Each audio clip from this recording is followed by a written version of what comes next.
Antes de iniciarmos, já se inscreve no canal. Ative o sininho para não perder nenhuma novidade. Curta, comente e compartilhe nosso vídeo. Assim, você ajuda o canal a continuar crescendo. O ar na serra sempre teve um peso diferente. Uma densidade que parecia carregar as memórias da terra. Em Serra das Almas, esse peso era quase palpável. Minha família possuía um sítio lá há gerações, um lugar com uma casa grande de pedra antiga e uma lenda que dizia ter sido construída sobre um cemitério indígena.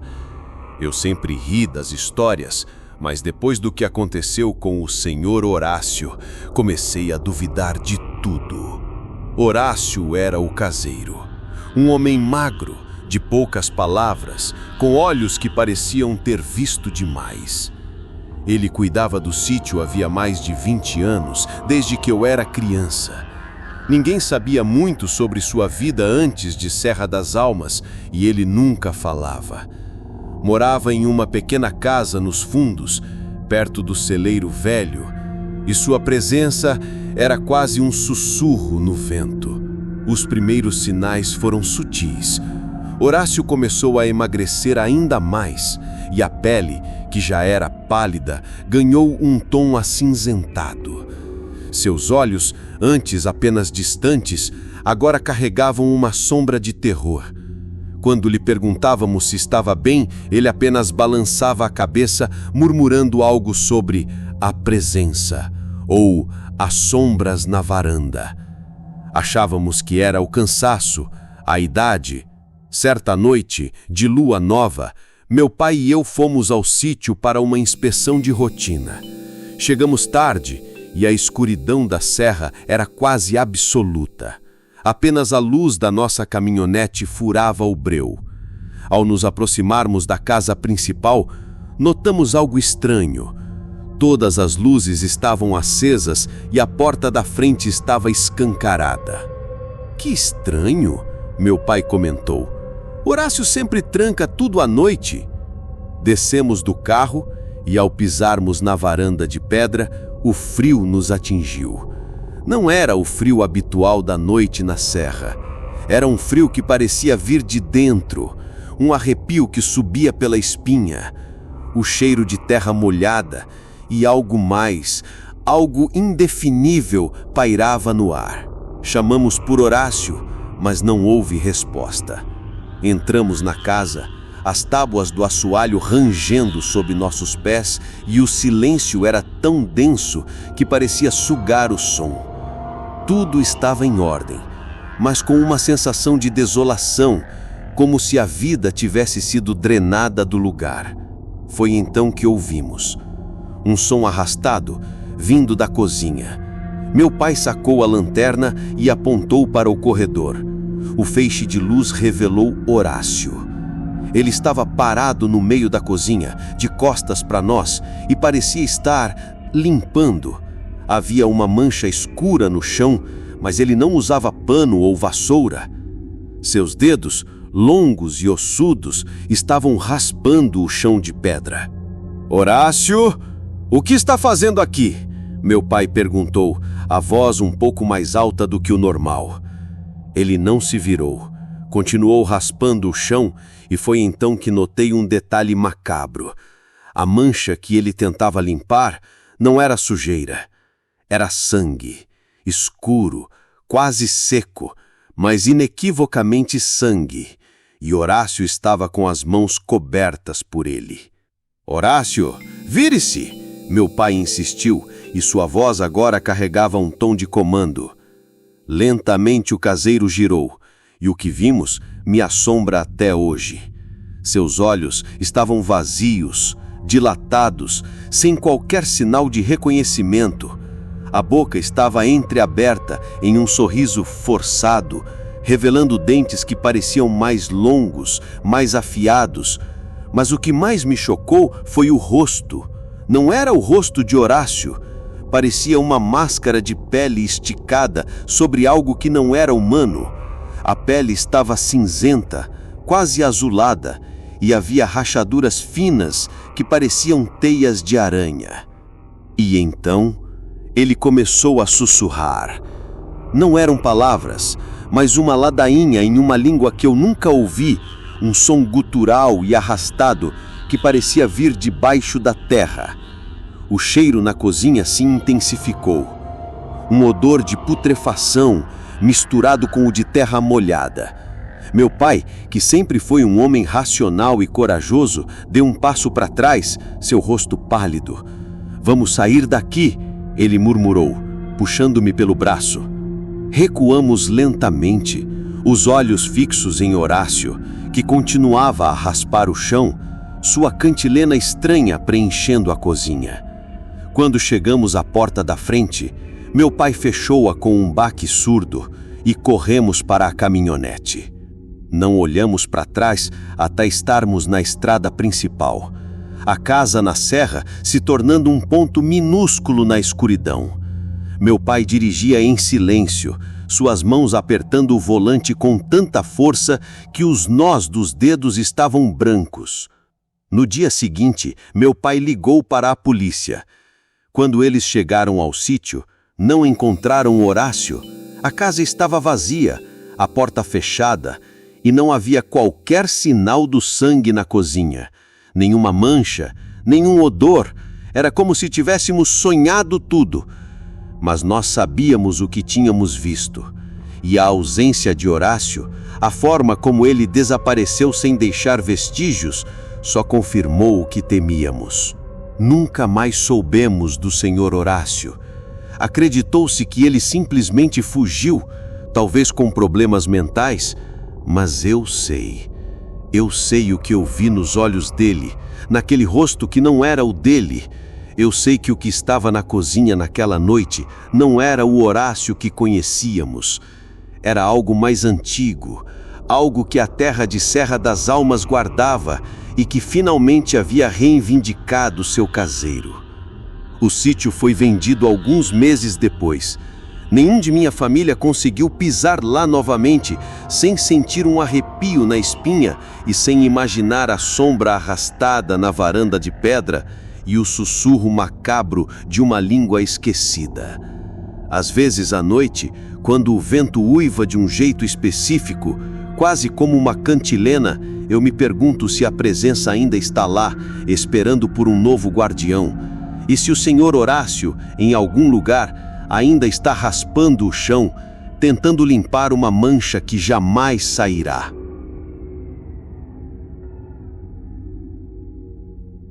A fazenda Morro Alto sempre foi conhecida por sua beleza estonteante e seu isolamento quase místico. Aninhada entre colinas verdejantes e envolta em uma névoa que parecia perpétua nas manhãs, ela prometia paz e sossego. Foi essa promessa que atraiu a família Bittencourt, o Dr. Arthur, sua esposa Sofia e seus 2 filhos, a adolescente Clara e o pequeno Léo, para uma temporada de férias prolongada. Eles buscavam um refúgio da agitação da cidade, um lugar onde pudessem respirar ar puro e se reconectar. Ao chegarem, foram recebidos por Silvério, o caseiro da fazenda. Ele era um homem de poucas palavras, com feições marcadas pelo sol e pelos anos, e olhos que pareciam carregar o peso de muitas histórias. Seu rosto era uma máscara de seriedade, raramente esboçando um sorriso. Ele os conduziu pela propriedade, mostrando os quartos aconchegantes, a cozinha rústica e o vasto terreno que se estendia até a floresta densa que cercava a fazenda. Silvério cuida de tudo por aqui há décadas, explicou o corretor que os acompanhava. Ele conhece Morro Alto como a palma da mão. Apesar da aparência austera de Silvério, a família se sentiu à vontade nos primeiros dias.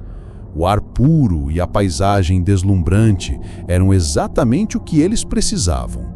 Mas, com o passar do tempo, pequenos detalhes começaram a surgir, fissuras na fachada de tranquilidade. Clara, a mais observadora da família, foi a primeira a notar. Silvério tinha o hábito peculiar de sempre se posicionar de costas para a floresta. Mesmo quando estava trabalhando nos jardins, seus olhos nunca se desviavam das árvores, como se estivesse sempre em guarda. Quando questionado sobre isso, ele apenas resmungava algo sobre pragas ou animais selvagens, mas sua voz parecia carregar um tom de apreensão. Depois vieram os sussurros. À noite, quando a fazenda mergulhava em um silêncio quase ensurdecedor, Clara jurava ouvir vozes indistintas vindo do quarto de Silvério, que ficava em uma pequena edícula separada da casa principal. Não eram gritos, nem conversas, mas um murmúrio constante, como se ele estivesse sempre em diálogo com alguém ou alguma coisa. Um dia, ela se aproximou da edícula, mas as vozes cessaram abruptamente assim que ela tocou a porta. Léo, por sua vez, começou a ter pesadelos. Ele descrevia uma mulher com cabelos longos e escuros, vestida de branco, que o chamava de dentro da floresta. "Ela me quer, mamãe!" Ele sussurrava, os olhos arregalados de terror. Sofia tentou acalmá-lo, atribuindo os sonhos à mudança de ambiente, mas a frequência e a intensidade dos pesadelos aumentaram e o menino passou a se recusar a sair da casa sozinho, especialmente depois do anoitecer. Arthur, mais cético, tentou encontrar explicações lógicas para tudo. A floresta era densa, talvez houvesse ecos. Léo era uma criança com imaginação fértil. E Silvério?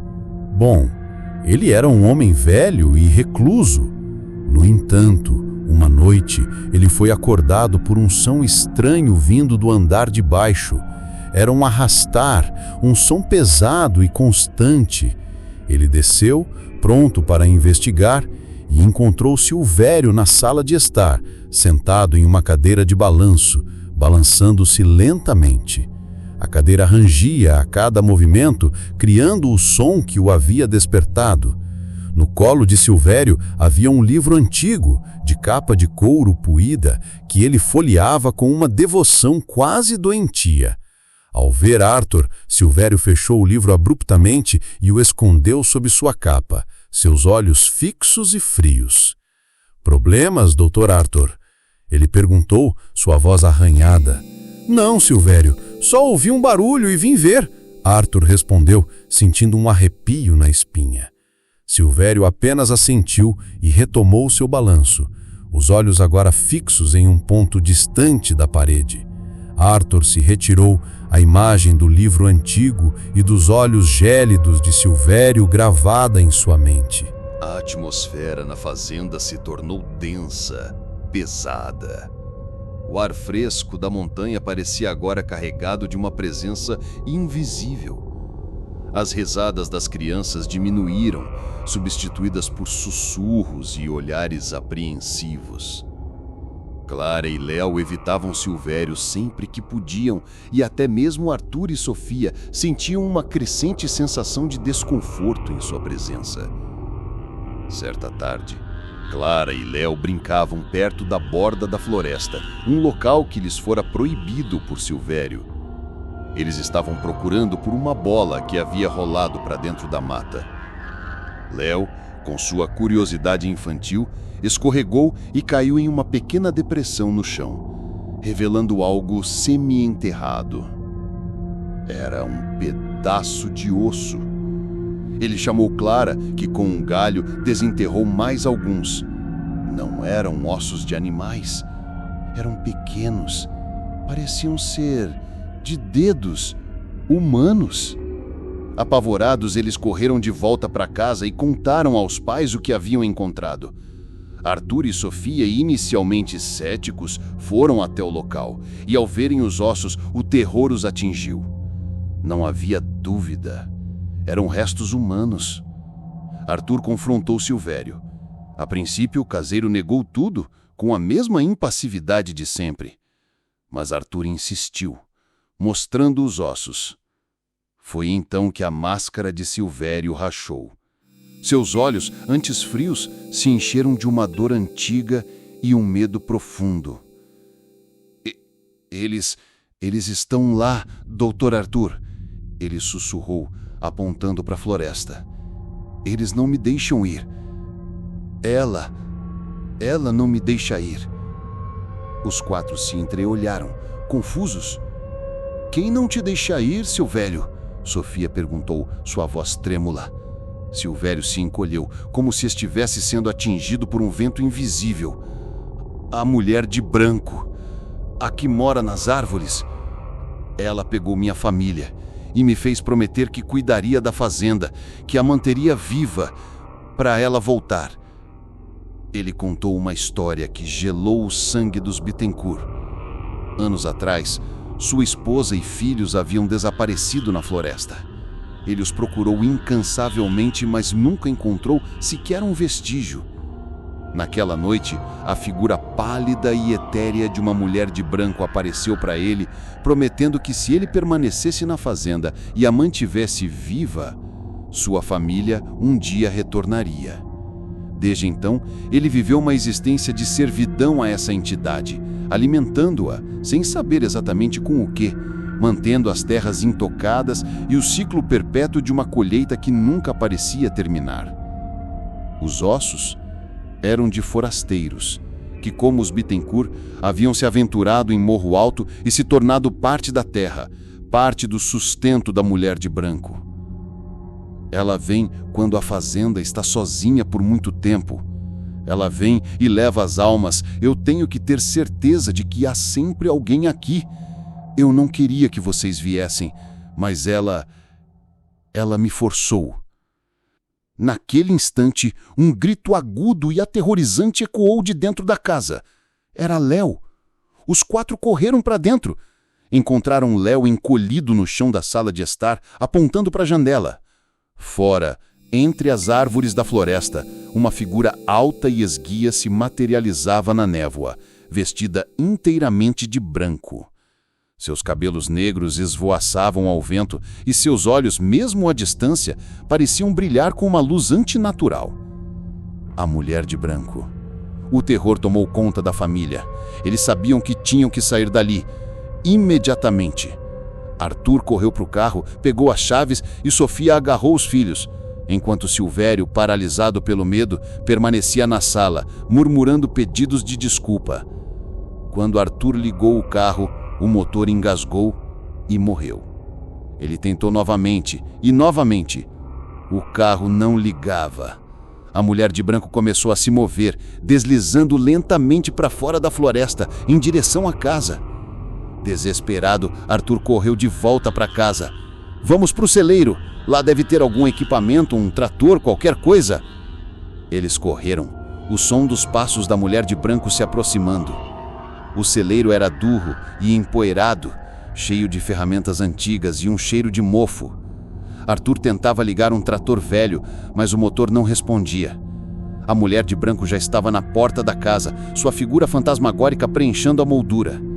Sofia abraçava os filhos, seus corpos tremendo de pavor. Clara viu uma porta pequena, quase escondida, no fundo do celeiro. "Pai, ali, uma porta!" Arthur, com um último suspiro de esperança, abriu a porta. Revelou-se um túnel estreito e escuro, cheirando a terra úmida.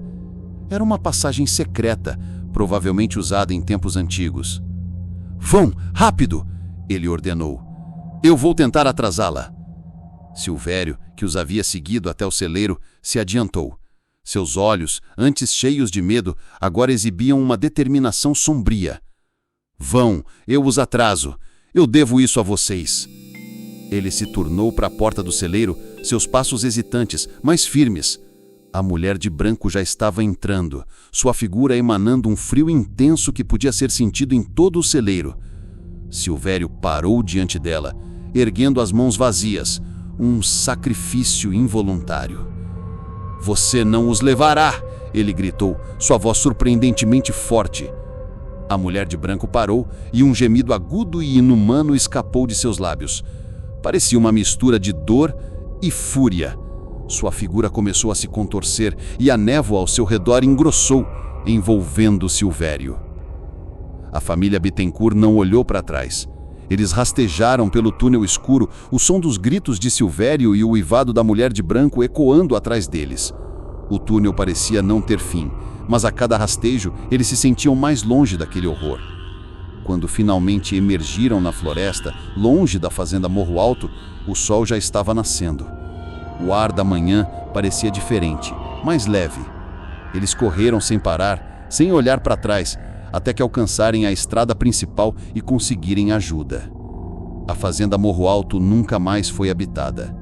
Ninguém mais se atreveu a se aproximar dela, e histórias sobre o caseiro sombrio e a mulher de branco continuaram a ser contadas, passando de geração em geração, como um aviso sussurrado aos ventos. Os Bittencourt nunca se recuperaram totalmente daquela experiência, mas aprenderam uma verdade sombria.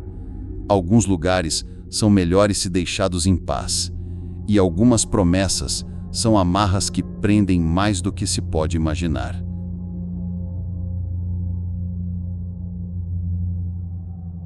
Eu sou um cético por natureza. Sempre fui. Cresci ouvindo histórias de fantasmas e assombrações, e sempre as descartei como folclore, invenções da mente humana para lidar com o desconhecido. Mas a história de seu Zeca, o caseiro da fazenda do meu avô, me fez questionar tudo o que eu achava que sabia.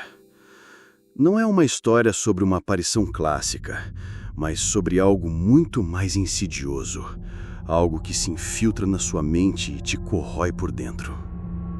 Meu avô tinha uma fazenda antiga no interior de Minas, um lugar isolado por quilômetros de plantações de café e pastagens. O coração da fazenda era um casarão colonial com mais de 200 anos, e nos fundos, um poço de pedra que, diziam, nunca secava, mesmo nas piores estiagens.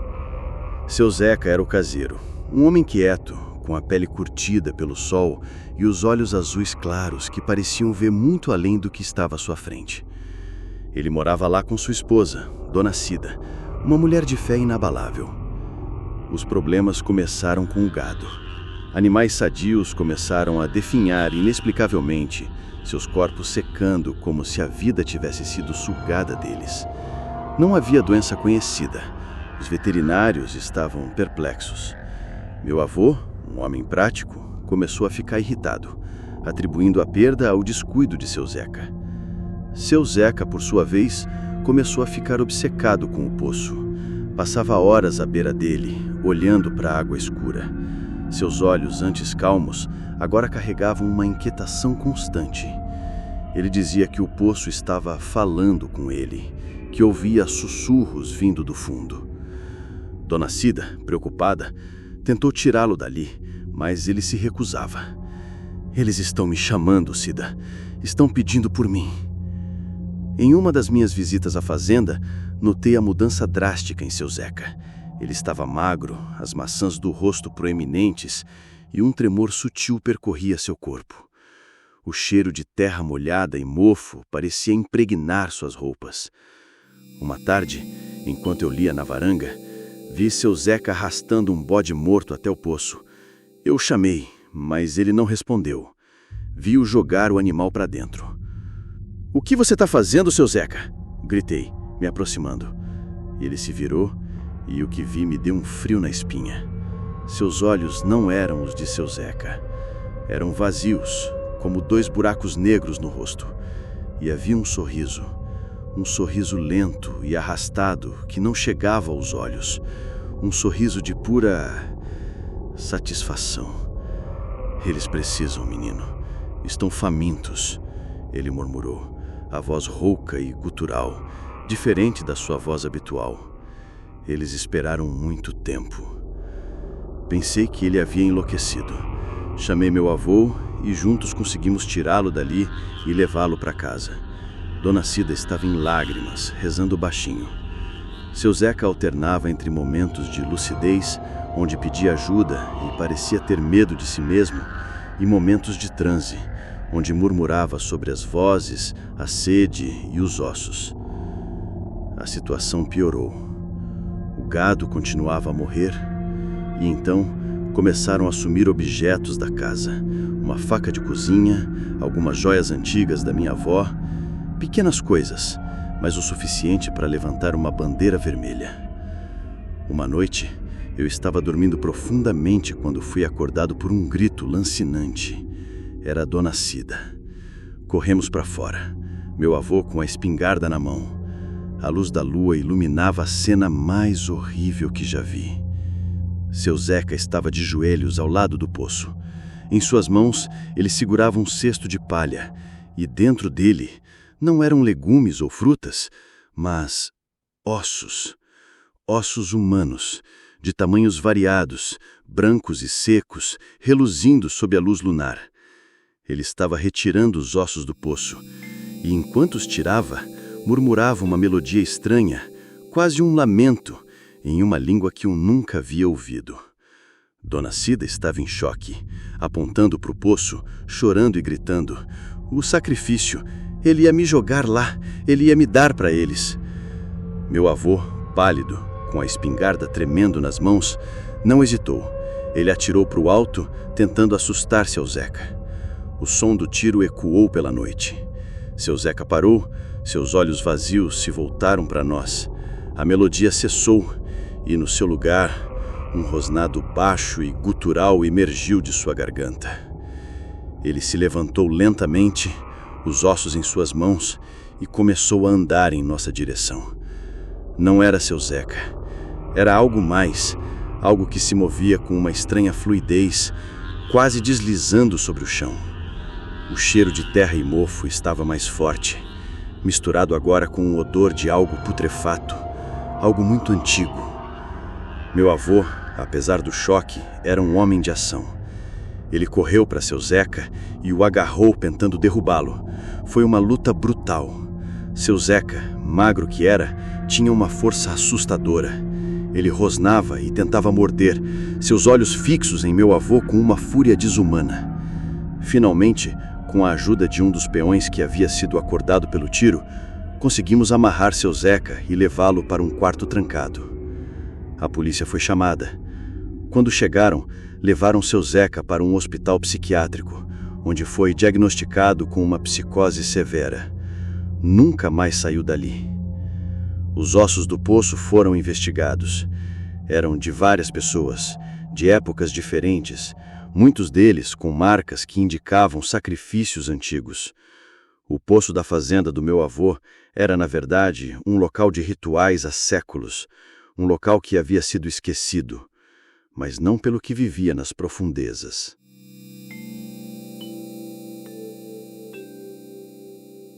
Trabalhei por quase 15 anos como perito criminal na Polícia Civil de Minas Gerais. Vi muita coisa perturbadora, cenas que assombrariam qualquer um, mas nenhuma se compara ao que presenciei na velha fazenda dos Almeida, um caso que nunca foi oficialmente resolvido e que até hoje me causa arrepios na espinha. O que vou relatar não se encaixa nos laudos frios e objetivos que eu costumava redigir. É uma história de terror visceral, com fantasmas que pareciam mais reais do que a própria vida. Recebemos a chamada em uma madrugada fria e úmida. A denúncia era de homicídio em uma fazenda isolada, perto de São Gotardo. O solicitante era o filho do proprietário, visivelmente abalado ao telefone. Chegamos ao local ao amanhecer. A fazenda era imensa, com extensos campos de milho e uma casa grande e antiga no centro, com ares de abandono, apesar de aparentemente habitada. Fomos recebidos pelo filho, um homem de meia idade chamado Renato. Ele nos contou que seu pai, o Sr. Elias, havia contratado um novo caseiro há cerca de um mês, um homem chamado Benedito. Segundo Renato, Benedito era um sujeito estranho, muito reservado, que mal falava e parecia sempre tenso. Nos últimos dias, o Sr. Elias vinha relatando estar se sentindo mal, com noites mal dormidas e a sensação constante de ser observado. Na noite anterior, Renato tentou ligar para o pai várias vezes, sem sucesso. Decidiu ir até a fazenda e o encontrou morto em seu quarto, com sinais de estrangulamento. A cena do crime era perturbadora. O quarto do Sr. Elias estava frio, com um cheiro rançoso no ar. O corpo jazia no chão, com marcas roxas evidentes no pescoço. Não havia sinais de luta, o que sugeria que a vítima havia sido pega de surpresa ou estava debilitada. A porta e as janelas estavam trancadas por dentro, o que inicialmente nos levou a suspeitar de suicídio seguido de simulação. Mas as marcas no pescoço eram inconfundáveis. Enquanto examinávamos o corpo, Renato nos contou algo ainda mais estranho. Ele disse que desde que Benedito chegou à fazenda, coisas inexplicáveis vinham acontecendo. Barulhos estranhos à noite, portas que se abriam sozinhas, sombras nos cantos dos olhos. O próprio Sr. Elias havia comentado com ele sobre a sensação de haver mais alguém na casa, mesmo quando estavam sozinhos. Começamos a investigar a vida de Benedito. Descobrimos que ele tinha um histórico criminal por pequenos furtos e que havia passado um tempo na prisão. Não era um perfil de assassino violento, mas sua natureza reservada e o fato de ter sido a última pessoa a ver o Sr. Elias com vida o tornavam o principal suspeito. Procuramos por Benedito por toda a propriedade. Sua pequena casa, nos fundos, estava vazia. Seus pertences haviam sumido. Era como se ele tivesse evaporado. Iniciamos uma busca minuciosa pela fazenda, incluindo o celeiro, a casa de máquinas e até um velho poço desativado nos fundos. Foi dentro da casa principal que as coisas começaram a ficar realmente estranhas. Em um dos corredores, encontramos uma série de pinturas antigas, retratos de membros da família Almeida ao longo das gerações. Enquanto as observávamos, sentimos um calafrio percorrer o ambiente. As expressões nos rostos das pinturas pareciam ter mudado, como se estivessem nos observando com reprovação ou até mesmo com medo. Descartamos como sugestão o cansaço da madrugada. Mais tarde, enquanto eu fotografava o quarto da vítima, a porta se fechou com um estrondo, mesmo sem corrente de ar. Meu parceiro tentou abri-la, mas estava trancada por dentro. Tivemos que forçar a entrada. Não havia ninguém mais no quarto. A atmosfera na casa se tornou cada vez mais pesada. Sentíamos arrepios constantes, como se uma presença invisível nos observasse a cada movimento. Em alguns momentos ouvíamos sussurros indistintos, vindos do lugar nenhum. Os rádios da polícia falhavam intermitentemente e as baterias dos nossos celulares descarregavam rapidamente. A noite caiu e decidimos passar a noite na fazenda para continuar as buscas por Benedito e tentar encontrar alguma pista adicional. Montamos base na sala de estar. Por volta das 3 da madrugada, todos nós fomos despertados por um barulho terrível vindo do andar de cima. Eram passos pesados, arrastados, como se alguém estivesse correndo e tropeçando ao mesmo tempo. Subimos as escadas com cautela, as armas em punho. O barulho vinha do quarto do Sr. Elias. A porta estava entreaberta. Ao entrarmos, não havia ninguém, mas a sensação de frio era ainda mais intensa do que antes e o cheiro rançoso estava mais forte. No chão, vimos marcas de pegadas empoeiradas que não estavam lá antes, pegadas descalças e grandes que não correspondiam ao tamanho dos pés de Benedito nem do Sr. Elias. Foi então que vimos, no espelho da penteadeira, embaçado como se alguém tivesse respirado nele recentemente, uma figura começou a se formar. Era a silhueta de um homem alto e magro, com o rosto distorcido em uma expressão de agonia. A imagem ficou mais nítida por alguns segundos, o suficiente para vermos seus olhos arregalados e a marca de uma corda no pescoço, antes de desaparecer novamente. Todos nós vimos. Não havia explicação lógica. E o medo que sentimos naquele momento era diferente de tudo o que havíamos experimentado. Não era o medo do desconhecido, mas o terror de confrontar algo que não deveria existir. Na manhã seguinte, revistamos novamente a propriedade. Encontramos o corpo de Benedito no fundo do poço desativado. Ele também havia sido estrangulado. Ao lado do corpo, encontramos um antigo diário pertencente a um antigo caseiro da fazenda que havia morrido enforcado há mais de 100 anos, acusado injustamente de um crime. As descrições no diário correspondiam à figura que vimos no espelho. Acreditamos que o espírito atormentado do antigo caseiro, buscando vingança pela injustiça que sofreu, havia se manifestado, primeiro perturbando o Sr. Elias e depois usando Benedito como um instrumento para matá-lo, antes de também tirar a vida do novo caseiro para silenciá-lo. O caso foi oficialmente encerrado como duplo homicídio, com Benedito como o principal suspeito da morte do Sr. Elias e causa indeterminada para a morte de Benedito. Apesar de sabermos a verdade, mas para mim e para os outros policiais que estavam lá naquela noite, a verdade era muito mais sombria e inexplicável. Nunca mais trabalhei em um caso como aquele. A experiência me deixou marcado, me fazendo questionar a natureza da realidade e a possibilidade de que o passado, de maneiras terríveis, possa invadir o presente. A velha fazenda dos Almeida ficou desabitada. Dizem os moradores da região que à noite ainda se ouvem lamentos e passos arrastados pelos corredores da casa grande, e que às vezes a figura pálida de um homem com uma corda no pescoço aparece brevemente nas janelas, observando o vazio dos campos. Um lembrete macabro de que nem tudo que morre encontra a paz. Eu me chamo Carlos. Não sou escritor, nem caçador de fantasmas. Sou agrônomo. E passei a maior parte da minha vida lidando com terra, plantas e gado. Mas o que aconteceu na fazenda São Judas, no interior de Goiás, me fez questionar a linha tênue entre o real e o inexplicável. E o seu João, o caseiro, foi a peça central desse quebra-cabeça macabro. A fazenda São Judas era uma propriedade enorme, com séculos de história. A casa principal, a Casa Grande, era uma construção imponente, com paredes grossas de taipa e telhado colonial, mas que exalava uma melancolia profunda. Meu trabalho era supervisionar a recuperação de uma área degradada, e eu passaria alguns meses morando lá. Seu João era o caseiro, um homem de uns 60 e poucos anos, magro, com o rosto marcado pelo sol e pelos anos de trabalho.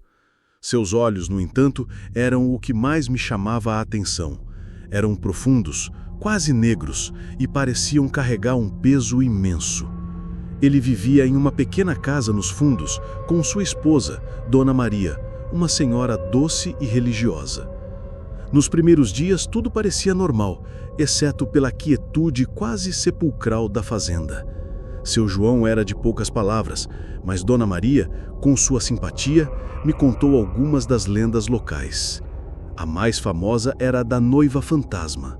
Diziam que, há muito tempo, uma jovem noiva havia sido assassinada na Casa Grande na noite de seu casamento, e seu espírito vagava pelos corredores, buscando vingança ou, talvez, o amor perdido.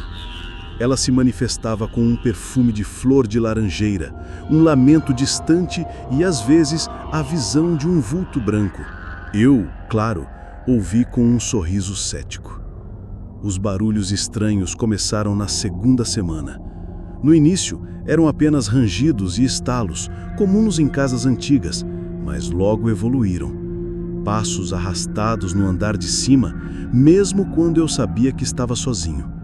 O som de algo sendo arrastado no assoalho de madeira, como se móveis estivessem sendo movidos. Eu atribuía à dilatação da madeira, ao vento, à minha imaginação. Uma noite, fui acordado por um som distinto de choro, vindo do corredor. Um choro baixo, quase um lamento, que parecia vir de uma mulher. Levantei-me, acendi a luz e abri a porta. O corredor estava escuro e vazio. O choro cessou. Voltei para a cama, meu coração batendo forte. No dia seguinte, comentei com seu João sobre os barulhos. Ele me olhou com aqueles olhos profundos e um tremor sutil percorreu seu corpo. É a matriz, moço. Ela nunca descansa, ele disse, a voz rouca. A matriz? Perguntei. A Casa Grande. Ela tem vida própria e tem gente que não saiu dela mesmo depois de morrer. Ele respondeu, desviando o olhar. Comecei a notar que seu João estava diferente. Ele parecia mais cansado, com olheiras profundas. Seus movimentos eram mais lentos e ele parecia estar sempre escutando algo que eu não conseguia ouvir. Dona Maria, preocupada, me confidenciou que ele estava tendo pesadelos terríveis e que às vezes falava sozinho à noite, como se estivesse conversando com alguém invisível. Uma tarde, enquanto eu trabalhava no escritório da Casa Grande, ouvi um som de piano, uma melodia triste e lenta vindo da sala de visitas. A sala de visitas estava trancada e eu sabia que não havia ninguém lá. Fui até a porta e o som parecia vir de dentro, claro e nítido. Abri a porta com a chave que seu João havia me dado. A sala estava vazia. O piano, coberto por um lençol branco, estava intocado. Mas o perfume de flor de laranjeira era inconfundível e um arrepio gelado percorreu meu corpo. Naquela noite, decidi conversar seriamente com seu João. O encontrei sentado na varanda de sua casa, olhando para a Casa Grande. Seu João, o que está acontecendo aqui? Perguntei, sentando-me ao seu lado. Ele suspirou e seus olhos se encheram de uma tristeza profunda. Moço, essa casa, ela não é só de pedra e madeira. Ela guarda as almas de quem viveu e morreu nela. E a noiva, ela está mais agitada ultimamente. Ele me contou que, nos últimos dias, o choro da noiva fantasma estava mais alto, mais frequente, e que ele estava vendo vultos brancos passando pelas janelas da Casa Grande, principalmente à noite. Ele disse que a noiva parecia estar chamando por ele, sussurrando seu nome no vento. Ela quer algo, moço. Ela quer a paz, mas não consegue encontrar, ele murmurou. Na noite seguinte, fui acordado por um grito agudo de desespero, vindo da casa de seu João. Corri para lá, meu coração na garganta. A porta estava aberta. Dona Maria estava sentada no chão, chorando histericamente, apontando para o quarto.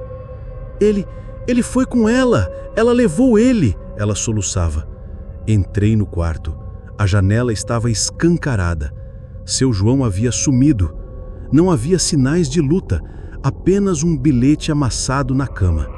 A caligrafia era de seu João, mas parecia apressada, trêmula. Ela me chamou. Eu não podia recusar. Ela quer a paz que eu posso dar. Não me procurem. A polícia foi chamada. Buscas foram feitas por toda a fazenda e arredores. Cães farejadores foram usados. Mas seu João havia desaparecido sem deixar vestígios. Nenhuma pegada, nenhum rastro. Era como se ele tivesse evaporado no ar.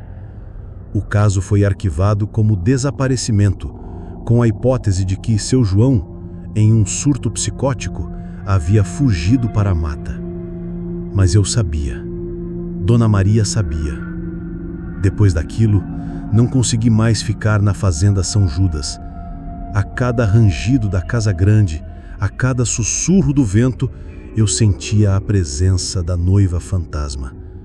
O perfume de flor de laranjeira se tornou um tormento e os ecos do piano me perseguiam. A fazenda foi vendida. Dizem que os novos proprietários, céticos como eu era, não duraram muito. Relataram os mesmos barulhos, os mesmos vultos, o mesmo choro e o perfume de flor de laranjeira que impregnava a Casa Grande.